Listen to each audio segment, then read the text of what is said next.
We're going to begin talking about counting. And when we think about counting, what we're really saying is we want to count the number of ways specific things can happen. And this sort of leads into probability and that kind of thing from there. And so the first rule we're going to start with is the product rule, which you want to think of it being done on a sequence of tasks. This is sometimes called the fundamental counting principle.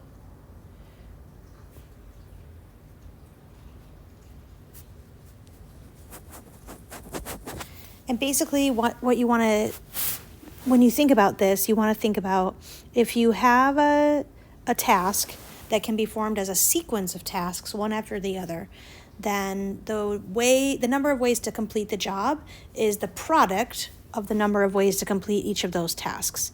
So really what you could say is that if there are P ways to complete one task,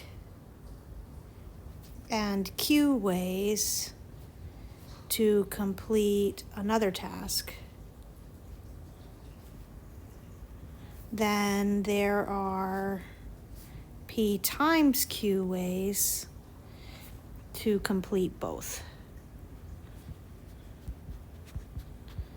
And it doesn't have to be just 2 tasks. If you were going to complete 6 tasks, then you could do the number of ways to complete task number 1 times the number of ways to complete task number 2.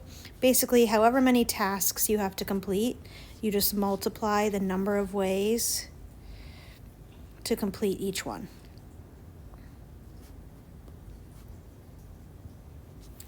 When you're solving these kinds of questions, you're going to be on the lookout for the word and. It'll say, do this and do something else. And so when you think about that, you want to think about, okay, how do I'm going to multiply to find the total number of ways. So an example of this would be, how many bit strings of length 7 are there? So a bit string is just a string of 1s and 0s.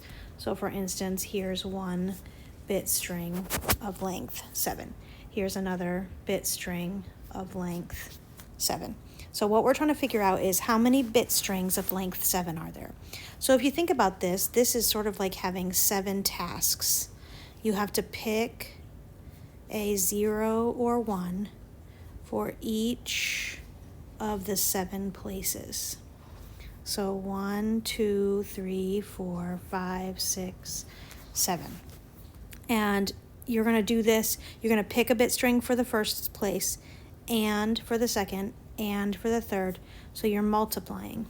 So for each of these tasks, picking a bit string, you have 2 ways to do it. You could pick a 0 or a 1, a 0 or a 1, a 0 or a 1.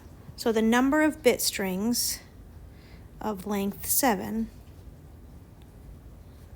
is 2 times 2 times 2 times 2 times 2 times 2 times 2, or I think I left out a 2 to the 7th.